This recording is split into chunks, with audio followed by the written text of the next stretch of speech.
നിങ്ങളുടെ favourite shows ഇനി ഒരിക്കലും മിസ്സാവില്ല. ഇപ്പോൾ C5 കാണും നിങ്ങളുടെ ഫേവറേറ്റ് ഷോസ് തികച്ചും സൗജന്യമായി. അച്ഛാ, ഞാൻ അങ്ങനെ പറഞ്ഞത് അതിനെക്കുറിച്ച് ഇനി കൂടുതലൊന്നും ചിന്തിക്കേണ്ട കാര്യമില്ല. ഓരോരുത്തർക്കും അവരവർ ജീവിക്കുന്ന സാഹചര്യമുണ്ട്. ഞാൻ എൻ്റെ സാഹചര്യം അനുസരിച്ച് ഒരു കാര്യം പറഞ്ഞു.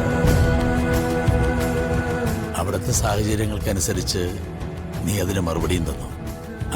അതോടെ തീർന്നു. അച്ഛൻ എന്നെ തെറ്റിദ്ധരിച്ചിരിക്കുക. ഇതിലെന്ത് തെറ്റിദ്ധാരണ? ആളുകൾ കാര്യങ്ങൾ പറയുമ്പോൾ പരസ്പരം മനസ്സിലാക്കുന്നതാണ് ശരി. എനിക്ക് അധികം സംസാരിക്കാൻ പറ്റുന്നില്ല. അച്ഛൻ എന്നോട് മിണ്ടണമെന്ന് തീരുമാനിച്ചിരിക്കുകയാണ്. ഞാൻ ഇത്രയും നേരം നിന്നോട് മിണ്ടുകാരുന്നില്ലേ? മിണ്ടാതിരിക്കാനും കാണാതിരിക്കാനും എനിക്ക് പറ്റില്ല.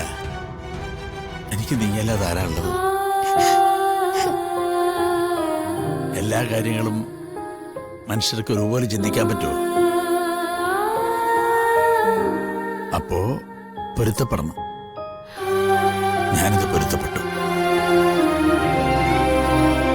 മോള് ചെല്ലേ.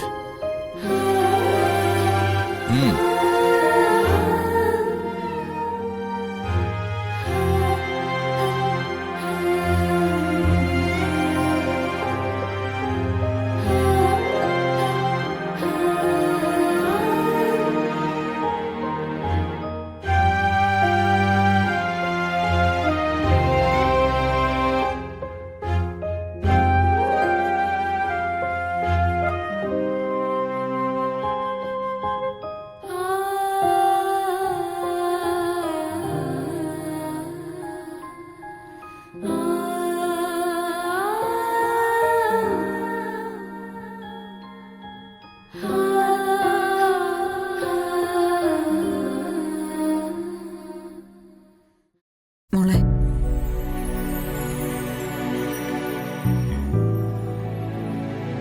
അച്ഛന് നല്ല വിഷമായി. ഞാനത് ഏതവസ്ഥയിലും പറഞ്ഞെന്ന് അച്ഛനറിയില്ലല്ലോ. അച്ഛനെ ചിന്തിക്കുമ്പോ ഞാൻ നല്ലൊരു വീട്ടിൽ താമസിക്കുന്നു, അവിടുത്തെ സൗകര്യങ്ങൾ അനുഭവിക്കുന്നു.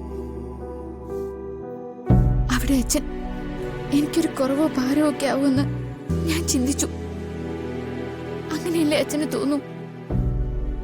പെട്ടെന്ന് കേട്ടപ്പോ അച്ഛന് ചെറിയൊരു സങ്കടം തോന്നിയിട്ടുണ്ടാവും. അല്ലാതെ മോളെ കുറിച്ച് ആവശ്യമില്ലാത്ത ചിന്തയൊന്നും അച്ഛനുണ്ടാവില്ല. എന്നാലും ഞാൻ ചെയ്തത് പാപമല്ലേ അമ്മേ? ഒരിക്കലും പൊറുക്കാൻ പറ്റാത്ത പാപം. എനിക്കിതിന് പരിഹാരം ചെയ്യണമേ. ഞാനൊന്ന് പ്രാർത്ഥിക്കാൻ പോവാ. ജീവനോട് അമ്മ പറഞ്ഞാ മതി. അമ്മ കൂടി വരാം. വേണ്ട, തനിച്ചു മതി. ഞാൻ യക്ഷിമലയിലേക്കാ പോകുന്നത്. യക്ഷിമലയോ? അതെവിടെയാ?